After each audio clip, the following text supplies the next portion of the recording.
আসসালামু আলাইকুম, it's me Liya Khan. Welcome back to my channel. আজকে একটু বের হয়েছিলাম, লিঙ্কন আর আমি গিয়েছিলাম একটি সবজি বাজার করতে, সে সাথে ফ্রুটস কেনার জন্য। তো এখানে একদম অরিজিনাল ফরমালিন মুক্ত শশা দেখতে পাচ্ছিলাম। আর এটা দেশি বোঝার উপায় হলো উপরে একদম কাটা কাটা থাকে শশার গায়ে। আর এটার দাম নিয়েছে 100 টাকা কেজি। আর এরপরে আমি চোখে পড়লো আমার এই সফেদা ফলটা। দেখতে খুবই সুন্দর, একদম ঝুড়ি ভরে ভরে ওনারা বিক্রি করতে এনেছিল। 200 টাকা কেজি নিয়েছে এই সফেদা ফল। এটা খেতে এত মিষ্টি তা বলার বাহিরে। আমি এর আগেও খেয়েছি, মানে প্রচন্ড মিষ্টি। অন্যান্য ফলের থেকে এই ফলটা এত বেশি সুস্বাদু আর মিষ্টি খেতে।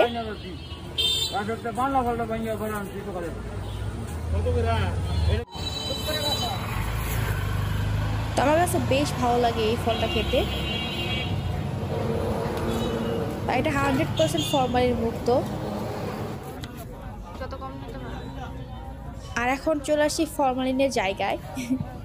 মানে অ্যাপেল, কমলা এগুলো তো একদম ফরমালিন দিয়ে ভর্তি থাকে, যেহেতু এটা বাহির থেকে আনতে হয়,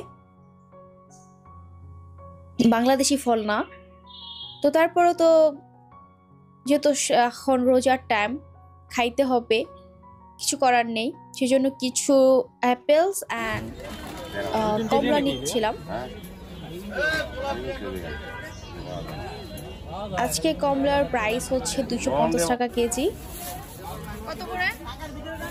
আর অ্যাপেল মেবি 330 টাকা এরকম হবে। কিছু কিছু দাম কম আছে ফ্রুটসের বা শাক সবজির। আবার অনেকগুলোর দাম বেশিও এরকম মনে হচ্ছে। তরমুজ একদমই খাচ্ছি না এখন আপাতত, কারণ তরমুজে যে পরিমাপে ফরমালিন দিয়ে এখন পাকাচ্ছে আর সে সাথে রঙও দিচ্ছে, সেজন্য তরমুজ পুরোটা অ্যাভয়েড করছি। তো শাক সবজি কিছু কেনা হয়েছে।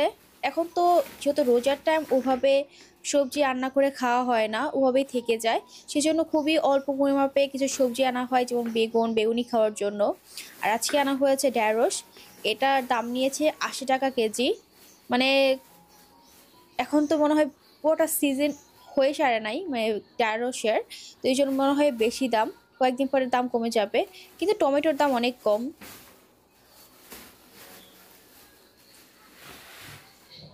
আর সবচেয়ে আশ্চর্য লেগেছে এটা যে বেগুনের দাম এত কমে গিয়েছে, মাত্র 30 টাকা কেজি বেগুন হয়েছে দাম।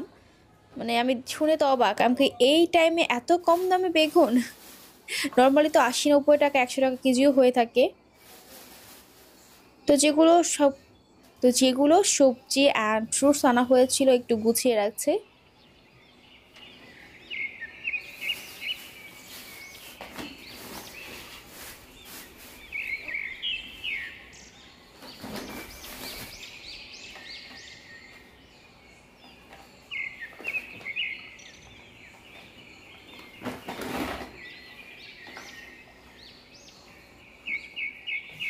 আমার কাছে সবচেয়ে যেটা ভালো লাগে, ফরমালিন মুক্ত যদি কিছু ফল খেতে পারি, যেরকম সফেদা, তারপর হচ্ছে আতা ফল, পেঁপে, কলা, দেশি যে কলাগুলো ফরমালিন মুক্ত, এইসব ফল খেলে সবচেয়ে কেননা এইসব ফলে খুবই কম ফরমালিন দেওয়া থাকে।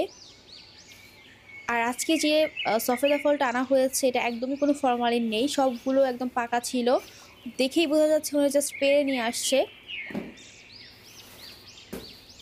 তো আমরা যে শহরে থাকি, টাউনে, ওইখান থেকে গ্রাম খুব একটা দূরে না। তো এখান থেকে অনেকেই গ্রামে যে সবজি ফল পাওয়া যায় সেগুলো নিয়ে আসে বিক্রি করার জন্য। ও হ্যাঁ, আছে মিষ্টি আলু আনা হয়েছে, এটাও খুবই পুষ্টিকর। সিদ্ধ করে খেলে খুবই ভালো শরীরের জন্য। আর যেহেতু সারাদিন রোজা রাখা হয়, মিষ্টি আলুটা অনেক বেশি উপকার হবে শরীরের জন্য। সিদ্ধ করে খেলে ইফতার পরে খুবই ভালো লাগে। তো এই হলো আজকে আমার টুকিটাকি বাজার। তো থ্যাংকস ফর ওয়াচিং, আজকে ভিডিওটি দেখার জন্য। বাই বাই, টেক কেয়ার, আল্লাহ হাফেজ।